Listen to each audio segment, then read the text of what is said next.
media influenced everything in the acting and music industry that you're involved in? Well, it's definitely a part of my my deals, you know, to be transparent. I mean, you know, whenever I do any sort of when it comes to like, you know, endorsements or anything like that, and I'm pretty picky at this point, but you know, social media numbers are really important to that. And I think just even doing film, if people see that I have, you know, around, I guess between my Twitter and my Instagram and my Facebook, it's probably around 6-7 million. So they see that, and I think they look at like foreign sales and stuff like that, and they're quicker to kind of give me offers for things. I definitely think it has an effect. I mean, it's also just it's something that we even tried it out with Netflix. So for How It Ends, I have captains. Sounds really weird, but in each country. Reading about this, I find it so fascinating. Have you heard about this? A little, but I'd love to hear more. So in each country, I have we only have about 8 countries right now. We have a couple in America, but it's like Italy, Brazil, Spain, you know, Germany, France. There's a captain, which is one fan who's kind of the ultimate fan, who is in charge of basically getting all the information or any exclusives I have out to the fans in that country in that language. So when How It Ends was coming out, Hamza, who's in charge of Belgium, he got together with one of the people over at Netflix, I guess, who is in charge of marketing, and the head and him. They got together and they decided to do a global watch party. So in terms of social media, we actually work on teaming up internationally to do certain things at certain times. It just completely affects algorithms and everything.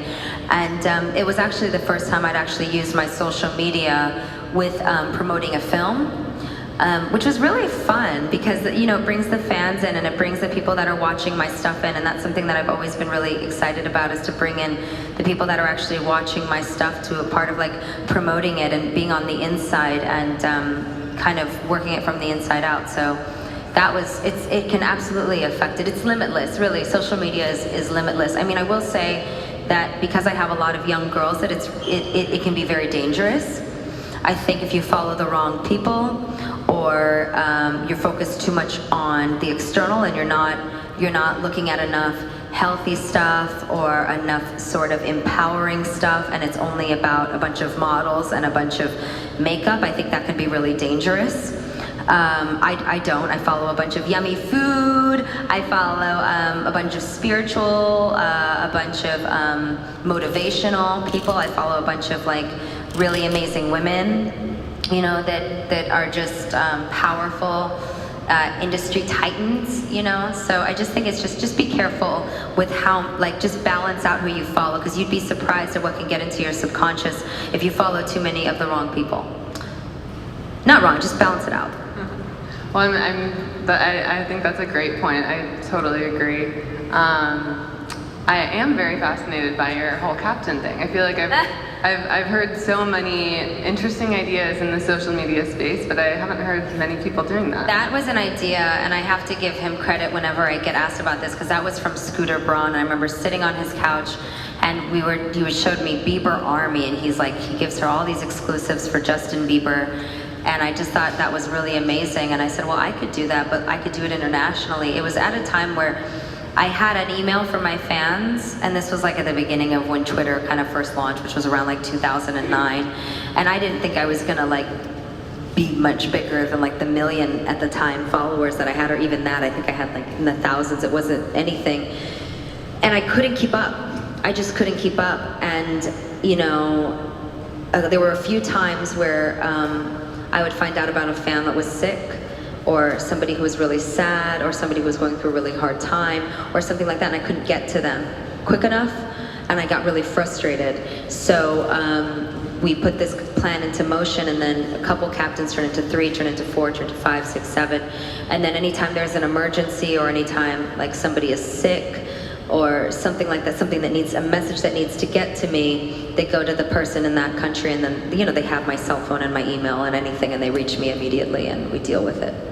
Wow, how cool. It's amazing. I couldn't do it without these kids. I mean, I'm literally like, I owe everything to them. Well, that's great. I love hearing stories like that. Yeah, they're cool. And then another question for you related to social media. The internet is a great and wonderful place, but unfortunately it is full of some hateful or mean comments. How do you deal with that? It's interesting because when I was a teenager, how many of you guys born in like the late 80s? 90s? Jeez, you babies. Well, I was born in the late 80s, and obviously social media didn't exist when I was a teenager. I didn't have it.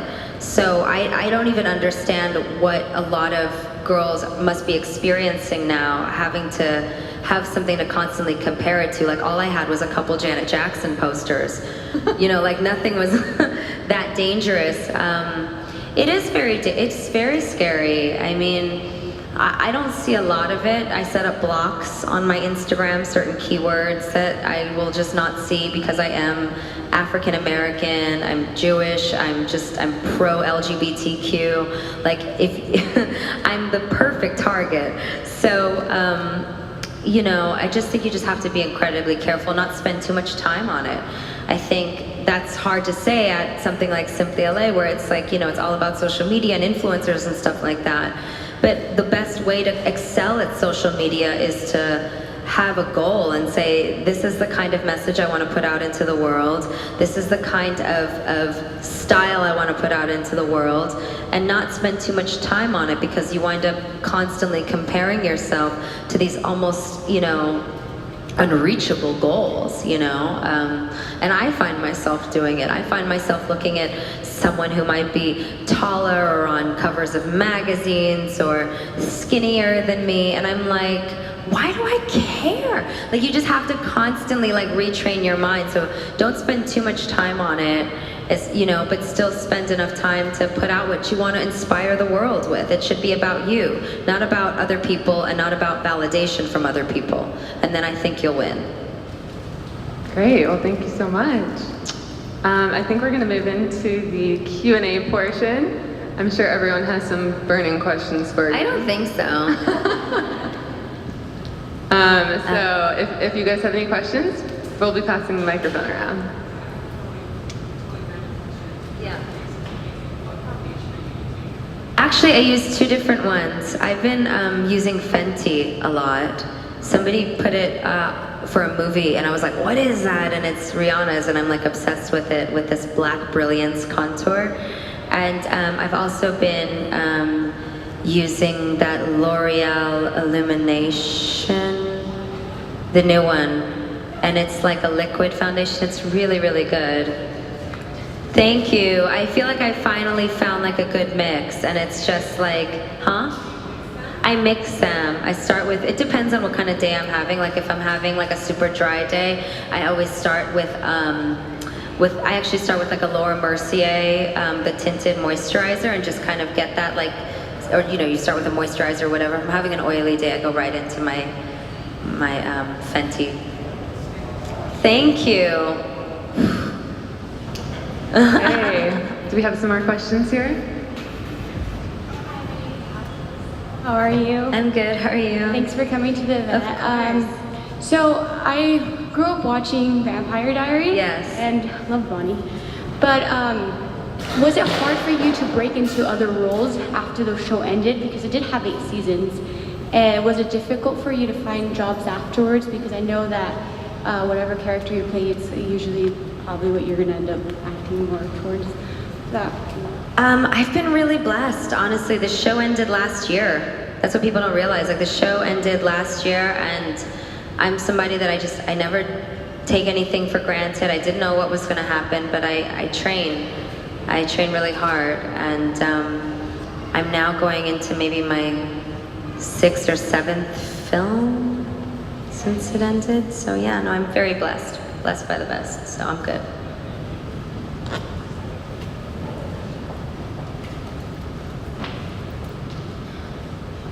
So I'm sure you have a lot going on. What are some of the things that you do to de-stress or unwind? And like some of us like probably need a little bit of a social media detox sometimes. So what are things that you do to help you kind of just get back into you? To just like chill out. So I've been binge watching Handmaid's Tale. And when I tell you, girl, like every time I'm stressed out, I just look at what Offred is going through and I'm like, girl, you're fine. That's my number one.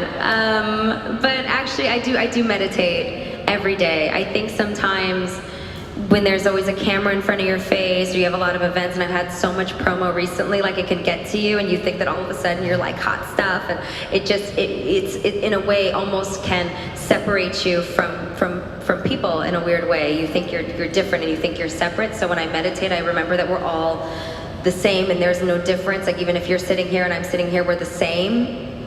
We're in the same journey. So we just have to support each other. Like I just constantly have to meditate to keep myself completely aware of every single encounter I'm having as like a reflection of myself in some way. Like I'm here to show you something about yourself and vice versa. So I would say meditation and just sleep. Like some of us we work so hard. You girls are probably out there hustling so much for your careers and to just, you know, be an influencer and, you know, make a difference. And it's just exhausting. Like just relax, go have an ice cream and just like go for a walk. You know what I mean? Just like don't be so hard on yourselves. I think us girls now in the age where you just see so much content and it's an information overload, I think a lot of us are just really, really hard on ourselves and just don't know when to just kick back and say, you know what? We're actually doing pretty okay. Any other questions out there?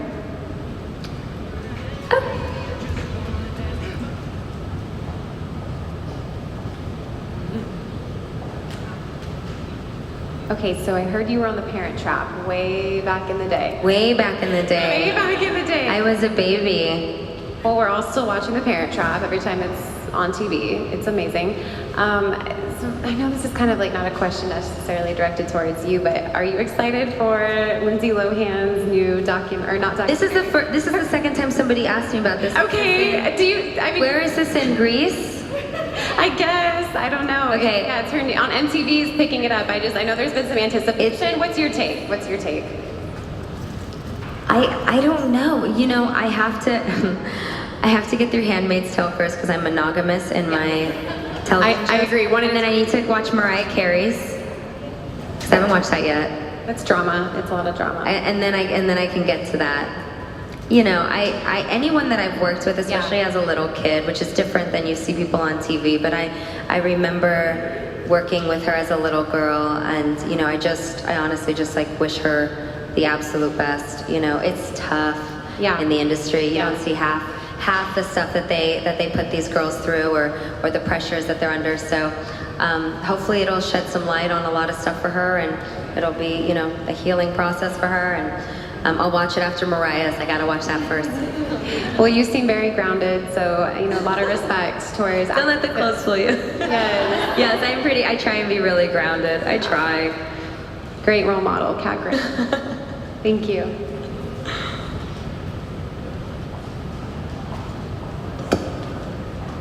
Thank you. Hi, Kat. It's so great to see you. So, fun fact, I too used to go to the $1 Sundays at Jet Rag, so I'm sure I probably bumped into you there. Really? Yeah, obsessed, like all the time. I'm Latin and Jewish, so juthinastyle.com all day, every day, trying to get a bargain for 50 cents. That being said, I would love to know and I love that you already talked a little bit about your meditation practice, but what's your morning ritual? I think one of the things that's so important right now as we're going through this online, offline addiction and balance is having that ritual. I'd just be curious to know what grounds you, especially when you're traveling. I forgot where I read this. But I was reading something or watching something, and I know a lot of us, when we first wake up, we go to our phones. It's the first thing you do when you wake up. You check your Instagram, or you check your email, you check who texted you. One thing that I've been doing is when I first wake up, you just meditate, just center up, brush your teeth, take whatever time that you do for your routine. and then get into all of that, because when you first pick up your phone and you start doing that, you're programming your mind to be reactive. So you're reactive to your day. You're creating reactive patterns in your brain. So if somebody upsets you, if somebody cuts you off, you're immediately going to react. Whereas if you have some sort of discipline when you first wake up and you're focusing on yourself and you're centered up, then no matter what comes at you during the day, you've already set the tone for yourself to just not be so reactive. And you have to just practice it throughout the day. Like, sometimes it's hard. When my phone rings, I just like, not check it right now because I'm having a conversation.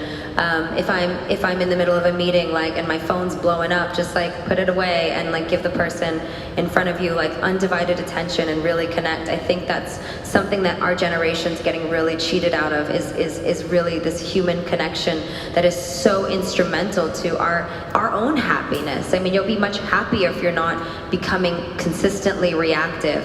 And I think that's where so many insecurities are coming from, is being reactive to other people's constant information and attitudes. So that's what I would say the first thing you do, and just try it.